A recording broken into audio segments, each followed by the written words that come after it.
Good afternoon, everyone. Hope you're doing well this afternoon. We want to start with our virtual trainings. Today we're going to talk about the literacy needs of English language learners. I'm sorry, and today is the first session, and this is March. Today's March 17. Thank you all for those who are able to join us, and those that can't, we'll have a link for the recording session.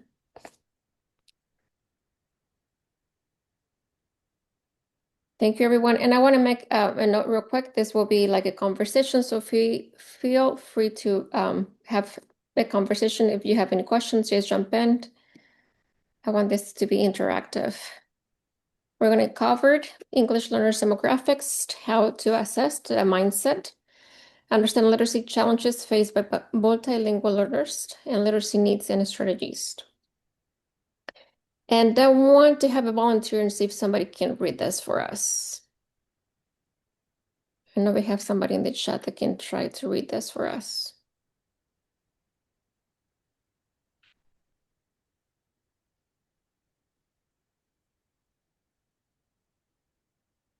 I guess I will, if you would like. Thank you. Okay.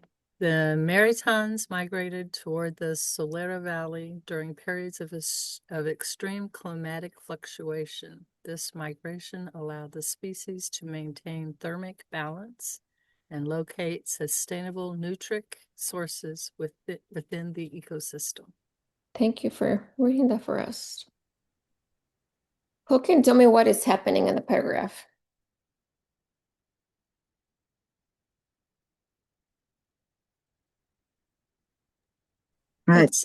It's explaining migration of the Maritons. Okay. Why are the Americans migrating?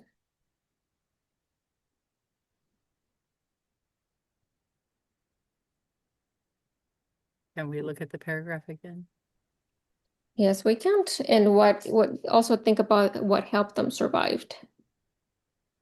So I will give you another minute and you can read this in silent if it helps you.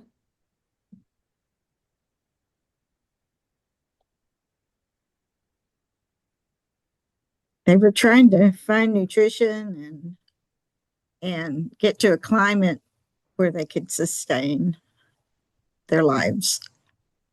Thank you. Yeah, so they were migrating. We know that for sure. And here, what would be one keyword that you would think it help you to think of sustainable? Nutrient. And the balance, maintain balance. Balanced. Okay. Perfect. Thank you. Would this make you feel your brain like it's a complicated task? How do you feel about reading this? I know we had one person read it out loud, and then I have you the second time read it to yourself. So how did it make you feel? Was it too complicated? There were some unknown words. Many unknown words. What about this? That makes a lot more sense. Makes a lot more sense. Animals migrated to find food and stable temperatures. So we can tell and summarize it. We summarize it in one sentence. We use simple words and words that we know and understand. If we go back to our previous one, we saw climatic function. And that climatic, many words, many times our students want to understand it. And other students who will probably speak Spanish might be able to understand that one. The other one, termic balanced, that's another complicated that a lot of our students don't use, whether they are native speakers, so they speak a second language. Nutric for like nutritional, so that will be a word that it's just, you can guess because of the first letters, but it will just be more complicated to understand. Nutri, it can take you to more than one understanding. So here is more simple. Animals migrate to find food and stable temperatures. So you think of our ELL students who are trying to understand something that you give them to read, and if it's too complex, it will be harder for them to understand and be able to answer the questions, rather than if we give them something more simple for them to read. So thank you for participating. And we talked about what will be something easier to read in the classrooms. And I know we have like science, we have biology, other content areas in the classroom that we have to cover. And sometimes that's just hard. But with our technology, even if we ask ChatGPT, Gemini, so many other websites to simplify the article that we're having our students read, it will do it for us. So just something to keep in mind. We'll move on with our mystery students here. This is a great visual that I love, and this is from Valentina Gonzalez, and it talks about she did this for a lot of the states that use WIDA. So not like we are neighbors with the state of Kansas, but we don't have one with Kansas because it's not a WIDA state. It gives us give us a little bit of demographics. So he talks about ELs make up about 4% of the K through 12 students in population. Then we have about 74% of students do meet graduation. And here's just a few of the languages we speak here in the state of Missouri: Spanish, Arabic, Bosnian, Somali, Vietnamese. And I know a lot of you have many more languages in the classroom. And now that we know also we have CLO by Literacy, I believe this is like the third or fourth year doing CLO by Literacy, which is great. So this is a little just synopsis of what Missouri is doing for ELL students.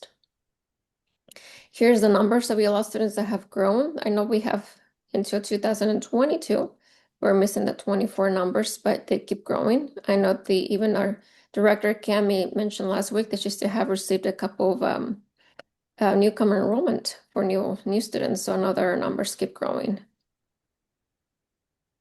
Here are some of the languages, like I mentioned, that we have in this state of Missouri. So about 7,000 known languages in the world. I cannot even imagine that. I speak English, I speak Spanish, I understand Portuguese, Italian. Can I speak it? No. Can I read it? No. Can I write it? No. But just because of hearing it, I'm able to catch some words here and there. So here are some of the numbers that we have for other languages like Portuguese, Vietnamese. You can see the numbers pretty big. And of course, we have the most for Spanish native speakers.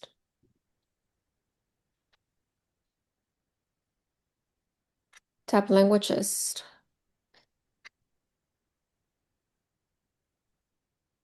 So here's what it's languaged. And here I want to just summarize the language is not just what we speak.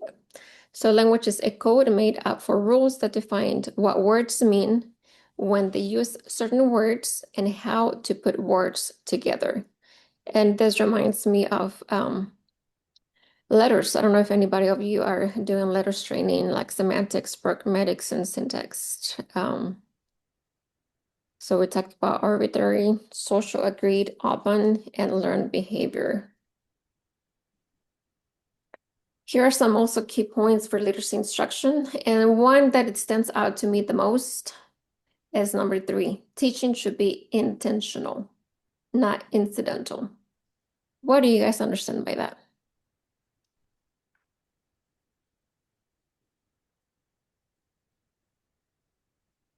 If we were to put it on your own words, what would you understand by that? It takes planning. It takes knowing your students, knowing your content standards and your language standards, and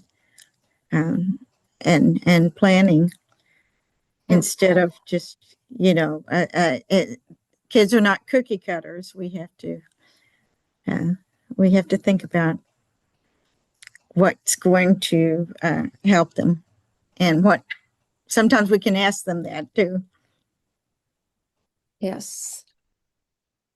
The other one is explicit, systematic, and instruction, number 2. So we need to be explicit in how the language works, to be systematic instructions. So we have to have, and this reminds me of all 4 domains, especially like we mentioned back, WIDA, reading, writing, listening, and speaking. So we need all 4 when it comes into language.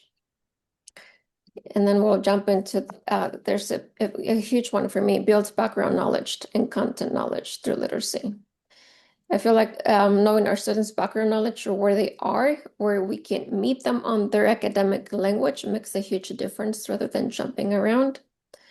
Also meeting them where what they know. I feel like many times we have students like students with interrupted education. They come in with less knowledge in academic than our regular students, for example, grade 6.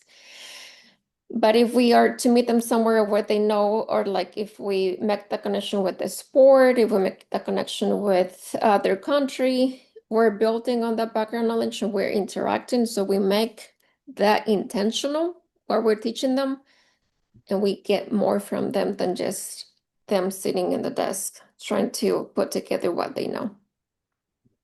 Affirm social cultural identity through inclusive assets of orientation and instruction and materials. So that goes back again to the instruction that we provide to the students. We have to be meaningful. Bilingual learners are not homogeneous groups. Instruction must be responsive and differentiated. And I just want to point out too that we differentiate for all of our students. We're thinking of multilingual learners just because they don't speak the language, but in our classroom, we have students at different levels in all areas, content. So we will have a third grader who's reading, and we're talking about student who's a native speaker, a third grader who's reading at a first grade level, or a fourth grader who is behind on science just because they were not able to catch up for one reason or another, not because of the language. And we do make modifications for those students, so it will be the same thing that we will have done or we be doing for multilingual learners. High quality literacy instruction integrates language development, comprehension, and foundational skills, while ensuring the learning environments affirm students' language, culture, and identities. And one thing that I do want to mention with identities is, or even starting with our names. And here's hard one or easy one. My name is, and I always, I've been in the United States for over 25 years, and every time they ask me my name, I say my name is Guadalupe, and people will be like, Guadalupe, and even people around me, close to me, say, if you say your name this way, they will understand, and they will not ask you to spell it out, Guadalupe. But my name is Guadalupe, and that's my identity. That's who I am. And I don't know if I'm the only one that feels that way, but I do feel like our identity identifies who we are. And we don't want to change that for our students. If we even try to pronounce the way we say their names, we have students from different areas, countries. We have, or at least when I was teaching, I had a student from the India, and her name is Ayan, and the brother's name, it was the exact same 4 letters, but they changed the E for the I, Ayan. So every time I will mention one or the other one, I had problems. And one, because also it's a male and a female, so we want to make sure that we identify who they are. So knowing our students and the way they would want to pronounce their names, knowing like the home language. Sometimes that they come in speaking more than one language or even a dialect. It's not necessarily like Guatemala, they speak a dialect, they don't speak Spanish. So we had to make sure that we know our kids. I want to say our kids because I feel like even though you're in the classroom teaching, they are also our kids. So to reject the child's language is the school to reject the child. So it's not just the language that you don't want, it's also the child that you don't want. I have gone into classrooms where the students have still the kids speak English. We don't want them to forget their first language. It's who they are. Language is culture. Again, our identity is really important. Language is the medium through which we socialize, and it's medium through which culture is transmitted. We need to capitalize our first language. We don't have to speak the language to do this. If we do not value children's language, we are in fact devaluing their families and their sense of self. So we're not admitting who they are. We're not valuing our students as a person of who they are and what they bring into the classroom. So it is important to keep that in mind. Yes, we do want them to speak English. We do want them to learn the second language, third language, fourth language for them. but value what they bring with them. It's important. We need to make them feel welcome, not just into the building, but into our classroom.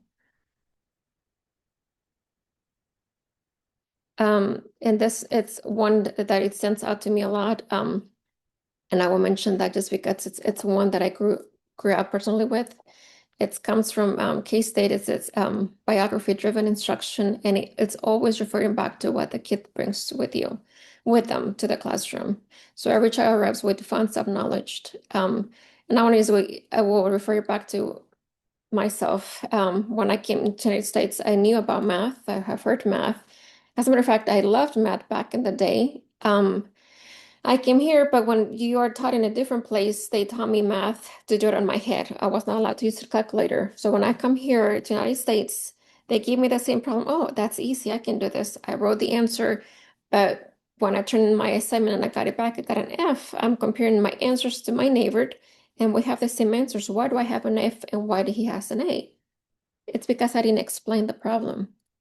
But you never told me that I had to explain the problem in paper.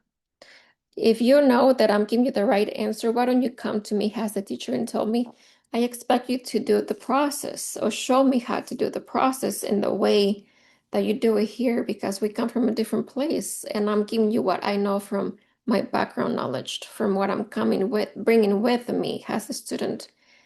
And if I'm here in your classroom and I'm giving you some work instead of giving me an F, shutting me down, and now that I'm going to be honest with you, after that, I was like, I'm not a big fan of math anymore. So that just pushes our students away. I live that experience so I can see how our students will take that personal. So instead of us showing them, this is correct, here's the process, how you do it, can you show me next time how to do it? There's different ways of how to do it, model visuals, have another student explain that here, this is how we do it. I'm giving you the right answer. So wouldn't that mean something to you as a teacher? They got it right. Why am I giving them enough? What is this missing? So there's also like a gap of communication. So just think of that. And that's why when I learned about biography-driven instruction when I was getting my teaching license, that just took me back home. That's like, this is what I want to do. This is what I believe. The foundations of how we come here, what do we bring to our schools, what do we bring with us, it's a huge one.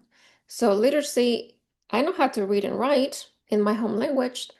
And so wouldn't that put me at a level of another student as well? So if I'm reading the same context in my own language, why would I be less than the other student who is reading in English at the same level? So just keep that in mind because it's how we treat our students, that what we gift is how will they respond to us as teachers. And so I feel like the background knowledge, understanding where they come from, the culture, the language, their homes makes a huge impact on their learning. And sorry if I take it too personal, just let me know. Students don't come to the class with emptiness, slats. Like I say, they bring so much stuff, culture, traditions, background knowledge, beliefs. How can we leverage their funds of knowledge? How can we tell our students who come from different place? Like I remember having being in the ELL classroom as a student and having a lot of students from Bosnia, and the way that they eat, what they eat, it was so different from us.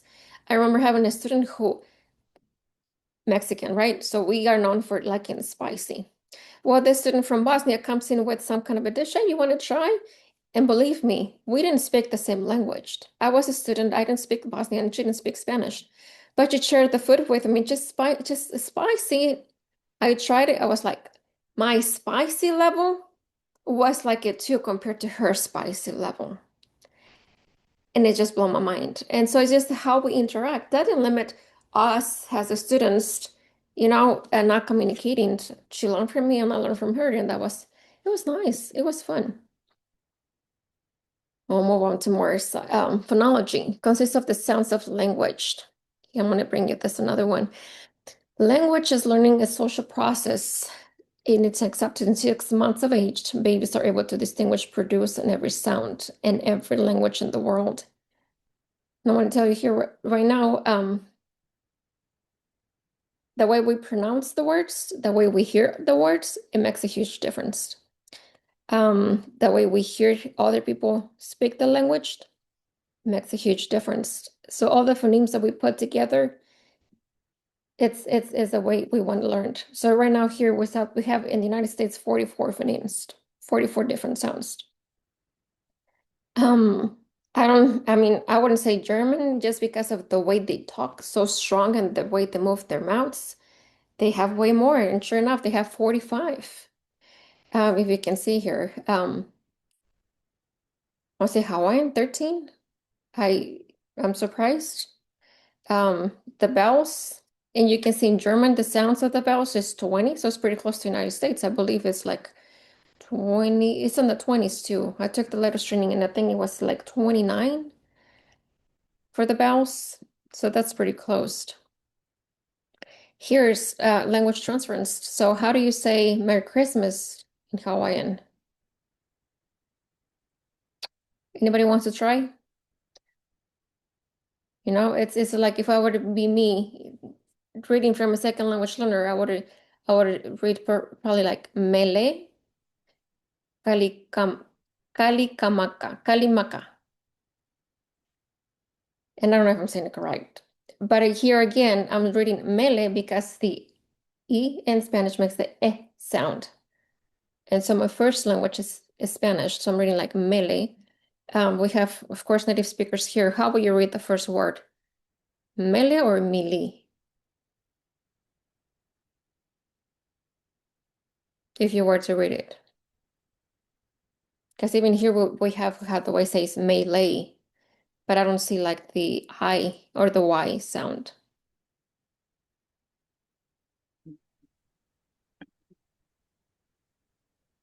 Totally mealy. Really.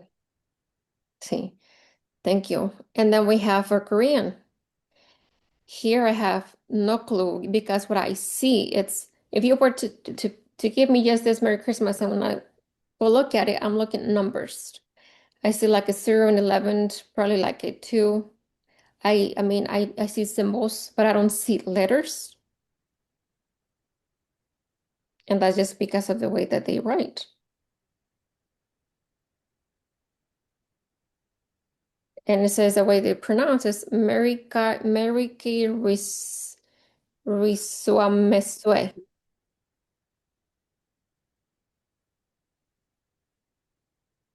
And one thing that I do notice that both of them start with an M. If you notice that too. I mean, and here if I were to spell it the way that I mean, just by looking at it the way that's spelled, I would never guess the first letter the way it's spelled in Korean, Merry Christmas, it would be an M. Merry, and see the two lines, it's just hard. I would never ever. And again, I do have the knowledge of English and Spanish, but the good side of it, it's that English and Spanish have the same letters. So no symbols. And here what I do notice too is in the first two, the first letter it is like in English, Mary, Mary, and Melly, Melly, and then it pronounced Mary. So if you see that they have the same first sound with the M sound. And on the one in Spanish, even though the letters are the same, it's completely different. It starts with an F. So if that's why I also want to emphasize the way we speak and hear, that's how we make the connections. So the more we allow our kids or students to speak, even if it's in different languages, the more that they will acquire those sounds. And by them having those sounds, they're going to start to put words together, and then they're going to start reading, and then they're going to start writing. So like the huge one, it's the more that they listen, the more that they can deliver it. So that's why we move on to phonological awareness. So it includes what you hear, the words, the syllables, the sounds. And see, phonics is a combination of what you know about phonological awareness and connecting it to writing symbols. So again, it's like if I tell my 5-year-old, she's not knowing how to write yet, But it just by her is recognizing the sounds by the way she hears us speak. She starts putting the first word together, but not the actual word. And the same for other ones. So I can see if I hear somebody else in Korean say Merry Christmas, I probably will not like the Merry. Because if you see Merry, Merry, and only on Hawaiian is Malay or Malay. But again, it's the May, Merry is the same. So just think about that for a minute, how the sound makes a huge impact. What's still been ignored, and this it really got to me. I gathered this information for another organization, and two things that stood out for bilingual learners often experience a mismatch between their culture and linguistic worldview and the perspective reflect in instructional and materials. In English taught, programs are learning to read in a language that they simultaneously are still learning to speak and understand. For monolingual, which is the English speakers, reading materials and instruction reflect wide English norm, frameworks, and worldview. They can speak and understand the language in which they are learning to read. What is that? What is that telling you? What does that stands out to you? What is something that stands out to you by reading those?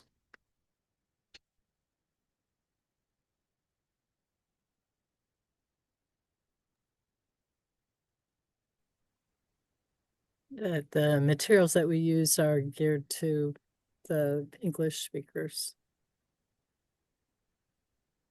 and don't accommodate our multilingual learners. So all the material that we're using, our books or novels that we're having them to read, are emphasized only to one group of kids.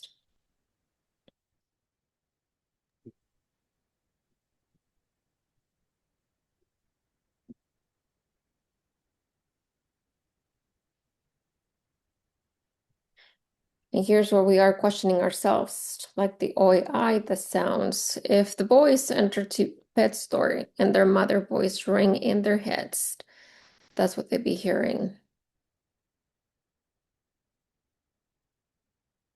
So we'll read this real quick. In February, Boyd and James had a choice to make. Their mother said they couldn't get a new pet, but they had to agree on which pet to get. As the boys entered to the pet store, their mother's voice rang in their heads. Boys, you need to pick up it that it's cute, sweet, and spirit. The boys looked at all of the choices of pets. Boyd saw a small kitten. This kitten is cute, said Boyd. James pointed to a squinky puppy. This puppy looks sweet, said James. Crush, just then the boys had heard a big noise. They tumbled in to see a bin of dog toys spilled in the floor. Right on the middle of the mess was a tiny yellow bird, and the bird must have gotten to the free. Oops, I put that on.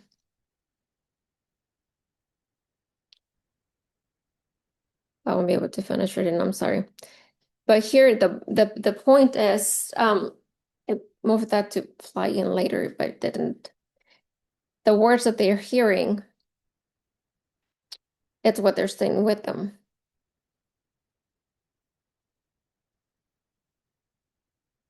So the words that are learning to stimulate the learning to speak and understand. And I will move on how our brains work.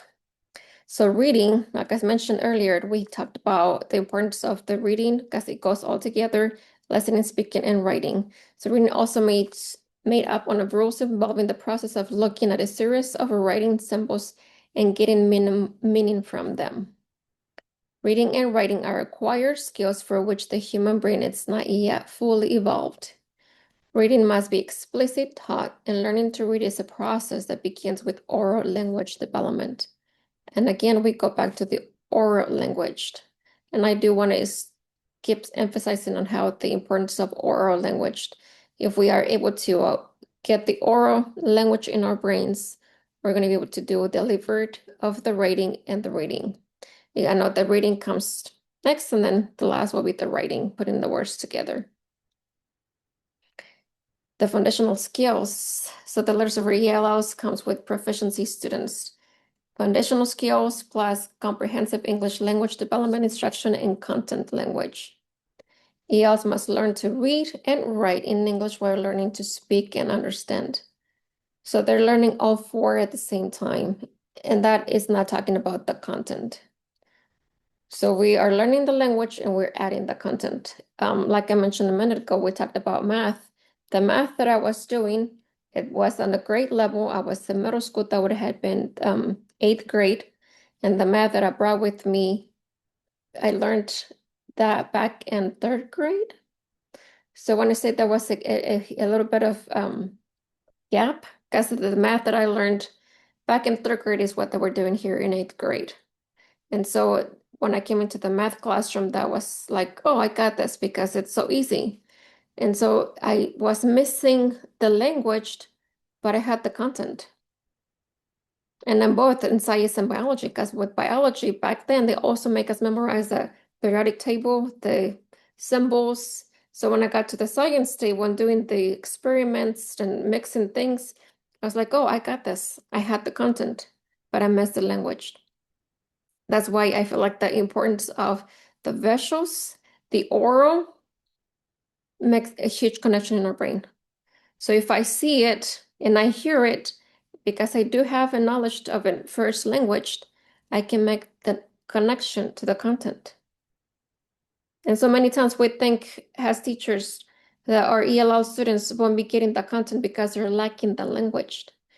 But in reality, we have our students who have the content in their first language, and when they come into the classroom, yeah, they don't have the language, but I would say like 80% of the time, if we don't have our life students, they have the content.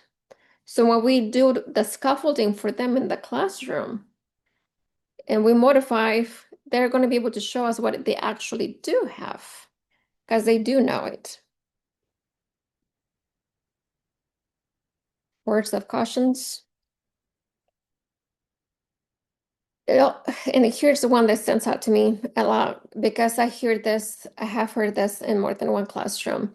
ELL students need acceleration, not remediation to catch up. And so how can we remediate our students? I will say, I mean, as students, there's no remediation. We need to teach them, push forward.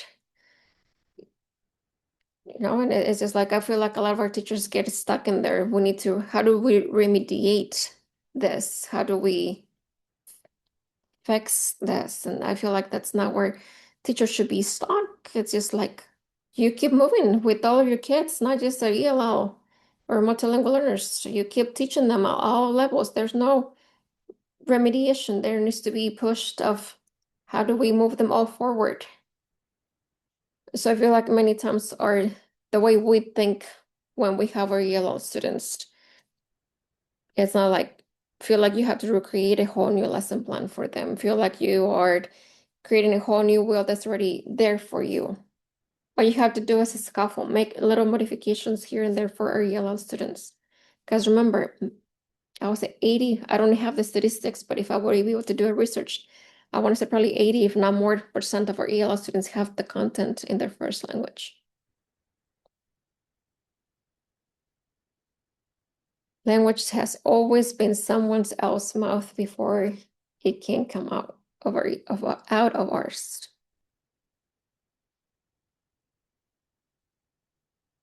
Just think about that.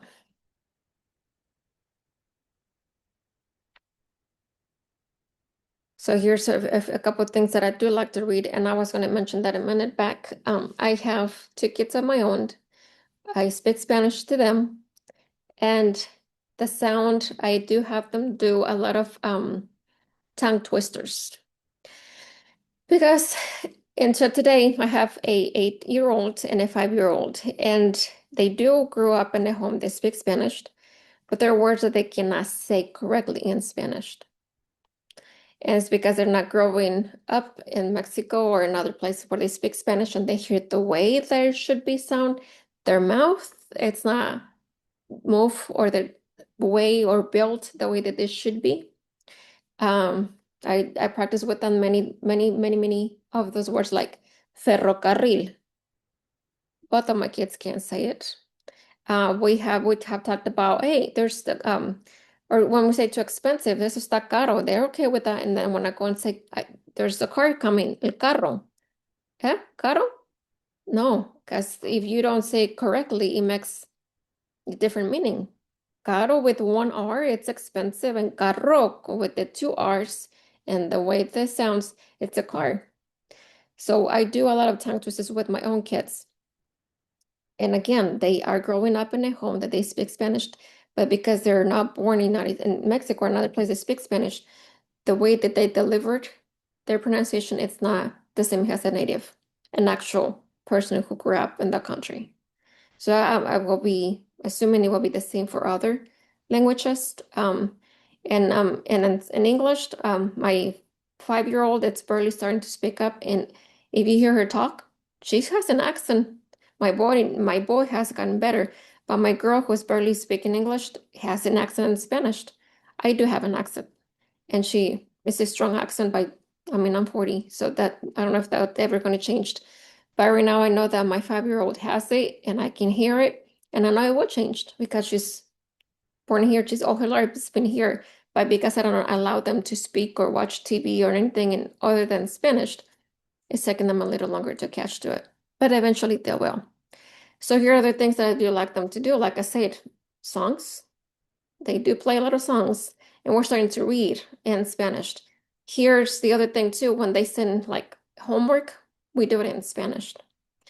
They do the math problems and we do them in Spanish, but of course we follow the process in English. But when we're talking about like subtract, addition, plus, all that, it's in Spanish. So they know that vocabulary in Spanish because they hear it at school in English.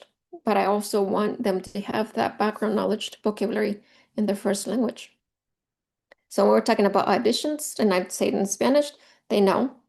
And things like that, that if I know that it's working with my own students, and like I said, I've been an ELL student before myself and an ELL teacher, I know it works. So with the repetition, the songs, I mean, what is one of the songs that it's playing a lot right now with I think the ladies from Korean, I don't know. But if I have it right here, you will know. But anyways, just songs that you hear that they are listening to them a lot.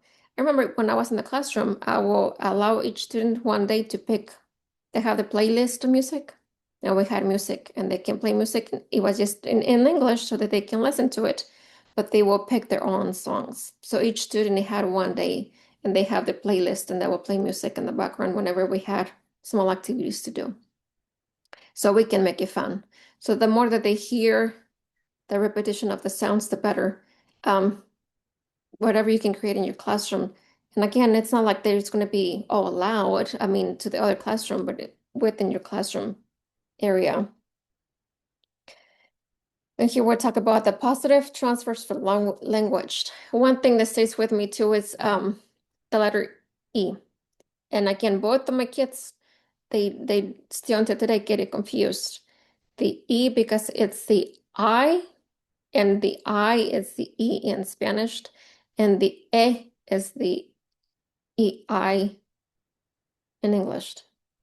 So once they get transfer one of the other one, will be great. But once they see the it's the same, makes the same sound. And when we have a negative transfer, and that will be an easy example to give you, will be like we talked about embarrassed. That's one easy that comes to me. You always think, oh, embarazado. Well, that's you don't want to say embarazado because that means pregnant. So that's like a false cognate. So that's when we see the negative transfer from one language to the other. And there's many more examples of it. But just think of that. So when we have a positive transfer, meaning of like the sounds, like we showed you a minute ago, the M. So when they say the Merry Christmas, that's the positive that they hear the first sound. But then we have the negative ones where we have to take in consideration, stop and probably reteach or think or show them of the negative when it transfers from one language to the other one. And we have those, like I said, just from own experience, the Spanish one. And here what we talked about the writing, right? So here one that I like to see is that chicken, chaos, and chef. So the way that spell in Spanish, we have the ch sound, and that ch sound is CH'd, but it only makes ch sound. And here, when you're telling me how does this, it's chaos. I mean, if I were doing the Spanish, it's chaos, and chaos and somebody else means like ciao, like bye, right? And so the writing portion, it's a huge part, but just think of the sound. They hear first, they read it, and then they write it. So if they have the sound again in their head, and that comes from a second language learner, then I will be able to write it, read it, and then write it. So if I hear it and I see how it's written, then I'll be able to. And I just cannot even imagine for like an Arabic alphabetical. Like here, you can see on the visual, the points, the bottom and the top. And we have some of those in Spanish, just like that, the ñ on top of it.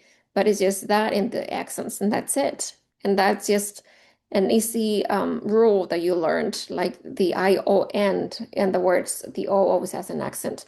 And you just memorize that. So every time you write the word, you know the ION always has an accent at the end of it, and it's always in the O. But if I see this in the Arabic, I have no clue. I cannot even try to figure out on my own, like if it were to be a puzzle. And then we have other languages when they write, we write left to right, and when they write right to left. I'm not sure which language is that one, but I know there's one language where it's the other way.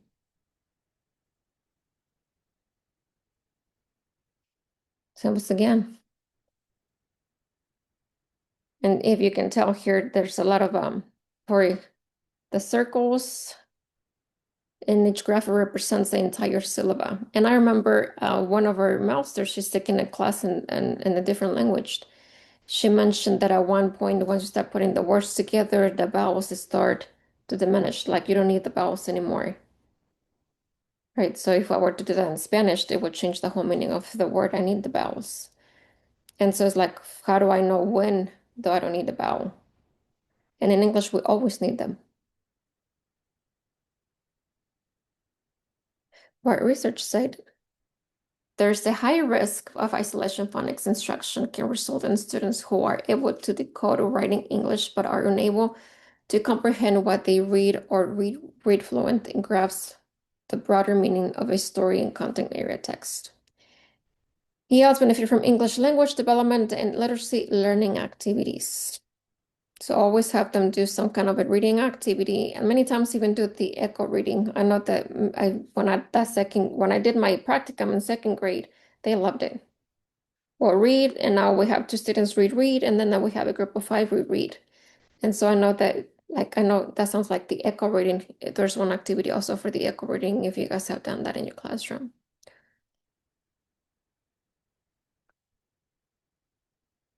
Here's how our brain works. Letters represent speech sounds.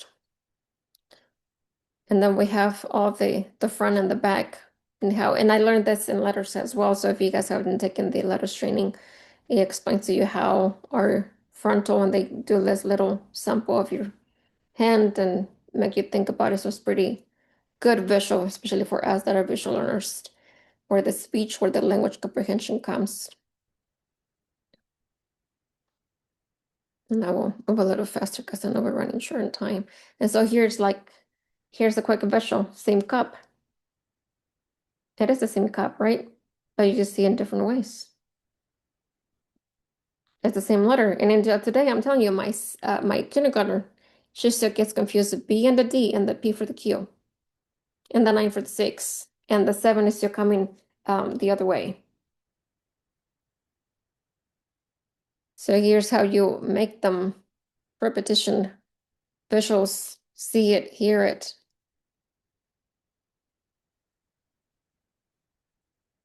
So slow decoding or fast automatic recognition of words. The cat in the hat, and you can see how the at. And so one thing that we practice a lot is with sounds. So we have the at, and then just changed what else? Bat. And we start doing that. And I know that some of you, especially for elementary, do this. And I mean, I came in when I was 13 years old. If I would have received some of this phonemic awareness when I was at that age, or I mean, right now I try, but it's hard. But I didn't receive any of that help or tutoring or guidance. And I think that would have helped a lot with my pronunciation of the words. And I feel like I didn't get that. They feel like automatically I will get it without practicing, or they didn't even show me the way of how my mouth moves. And now when I was teaching my ELL students, I had them do activities where they put their pen on their mouth to pronounce, or many times where I have them, and now with letters, the mirror, and they show you how to move your mouth. If I would have received that back then, it would have had help. Like I said, right now, I I'm 40. I don't know if I can change that. But with our schools, even high school, I think if we even practice with them, they might think it's silly at the beginning, but then once they see that it's changing the way that they pronounce or identifying the sound, I feel like they will like it. So at the end, the results students struggle to read the words with automaticity. And see, you probably hear me again. Automaticity. Critical for understanding is the text in the hand likely to be found in other readings, abstract and difficult to learn without explicit instructions. And here's where the volume 2 book it's on. And here's one thing that I always mentioned, the vocabulary. And one thing that I always hear, and I when I go into the schools, I see a lot that the ELL teachers focus a lot on the tier 1 vocabulary words. And I feel like that shouldn't be the case. We want them to be in tier 2 or tier 3, because the tier 1, they're going to get it. It's going to come out to them naturally once they start reading, once they start writing. And we need to focus more on the tier 2 or tier 3 to give them more of, I mean, not intense, but where we need to get them at. And the one, it will be there. It will come eventually. It's the basic words that they will be using daily. Um, and word recognition becomes more automatic access to complex language and ideas, and increasing shift to listening comprehension and reading comprehension. And that just says it all. Okay, sure, but how? Instructions aren't clear enough. The test artificial contribute. The learner doesn't know what to say. The learner knows what they want to say, but doesn't know how to say it. And that's a big one. So many times we know what we want to say. But here's the thing, when we are telling them how to do a scuffle, one thing that we want to practice, and when I mentioned it a minute ago, the writing portion. So what in Spanish, I would say el carro rojo, car red. And that's not how we say it in English, right? It's a red card. And so how we want to deliver won't be one, but the reading portion helps a lot on how do we want it delivered when it comes to writing, the structure, the way that the sentence structure comes along. And so the scaffolding is a huge part. And believe me, once we get the first step, it does build confidence. So if we don't have if we're lacking confidence, we're going to have a struggle saying it. And so once we know how to say it and deliver it, believe me, the I+1 comes in. And here's one of the graphic organizers, the PWIM. It's another way of, we'll have the resources at the end. How do you can go back and it shows you of different colors how to identify like the subject, the noun, the adjective of the sentence. So it's a way to scuffle and teach the students how to organize the sentence. Because many times, like I said, even in Spanish, it's the same, but it's the opposite. So I can only imagine in other languages if the whole subject comes first and then the noun at the end. So you need to empower your students, use the visuals, storytelling. And I feel like if we tell a story with vivid emotions, actions, that will get it, and then we can ask them to deliver it in visual if it's not verbal. A huge thing of what we do in the classroom is like I do, we do, you do. So the I do is makes it clear of the objects and the stick to it. The we do, the teacher role becomes the listener and the questioner. So why do you think about this? And it's more of a group activity.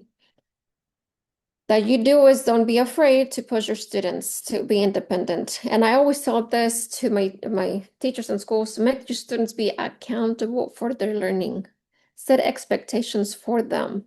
So if right now I score at a 2.1 in the WIDA in overall or reading or writing, whichever domain, then make them accountable for the learning, sit with them, and then tell them where do you want to be at the end of the next year? You want to check the access again.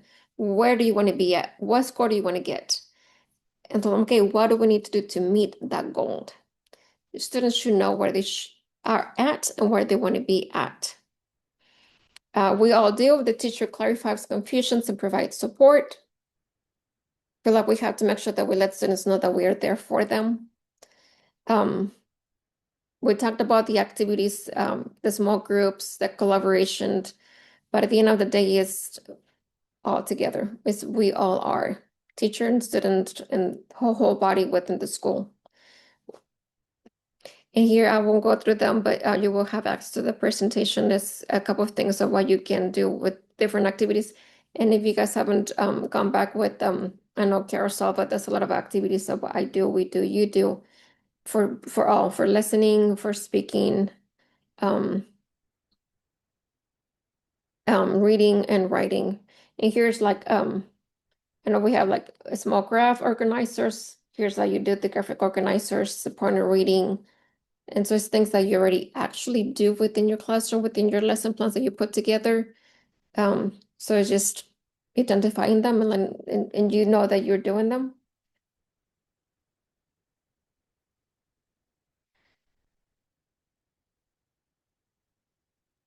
And again, the bottom line of the beginning reading is the learning to read in process. Make the content and the instructions comprehensible. Let your students know that they're doing good. I mean, that they are understanding. When they give you something like some kids will give you a reading and they try or a writing that they wrote from the reading that you read to them. And yeah, it won't make sense. You can probably ask a student, can you read this to me? And the kids will read it and you can probably hear what they're trying to say and write it on your worn words because sometimes they will make content. But if the kid tried, give you the paper and then you head back and say, I don't understand what you're saying or what you wrote. Don't do that because your student is going to feel bad and won't try it again. There's of ways for them to say, I know that you comprehend and we can work on this together. So the language development and the reading instructions for ELs, I know that we all can as a team provide that.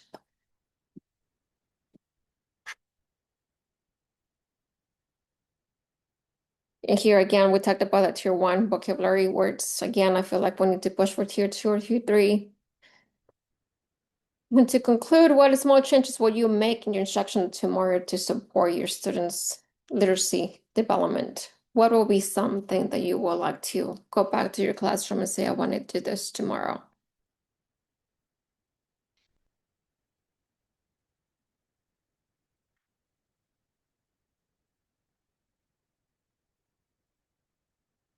I know if I was in the classroom, one thing that I will go back and do will be add more visuals that will meet where they're coming from. Something that brings them a reminder of their home country. And I will say not just for Mexico, because I'm from there, but from where they're from. And one thing that I will add is if there's somebody who has a publisher that they know, a famous somebody who when it's sports or anything that they will can look up to it that is from their home country. Just for them to see that if that person was able to do it, they can do it too. I want to summarize by saying English learners succeed when teachers explicitly teach language and literacy together. Remember to be explicit, use their home language, to always think about their background knowledge, what they bring with them to the classroom. And remember that writing and reading go together. If I would go back to when I was a high school student in middle school in 8th grade, I will push myself to read more and keep that in mind that if I'm reading, I'm learning how to write. Y'all are everyone's kids. We're all English language learners. And by all, I mean all.